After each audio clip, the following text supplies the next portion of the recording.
2025मध्ये जे शासकीय नोकरीची तयारी करत आहेत त्यांच्यासाठी अत्यंत महत्त्वाची बातमी घेऊन आलो आहे. 2025मध्ये महाराष्ट्रात तब्बल 72,000 जागांसाठी मोठी भरती करण्यात येणार आहे. ही भरती कोणत्या कोणत्या विभागासाठी असेल ते आपण पुढे पाहूया. आरोग्य विभाग. आरोग्य विभागामध्ये तब्बल 10,568 जागांसाठी भरती करण्यात येईल. ग्रामविकास विभाग यामध्ये 11,000, कृषी विभाग यामध्ये 7,111, तसेच पशुसंवर्धन विभाग, सार्वजनिक बांधकाम विभाग, जलसंपदा विभाग, नगर परिषद, वन विभाग आणि पोलीस खात्यातही मोठ्या प्रमाणात भरती करण्यात येणार आहे.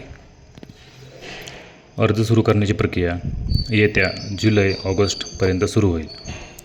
या भरतीमध्ये परीक्षा, मुलाखत, डॉक्युमेंट व्हेरिफिकेशन असे 3 टप्पे राहतील. महत्त्वाचा मुद्दा म्हणजे या सर्व भरतीमध्ये 16% मराठा आरक्षण राहील.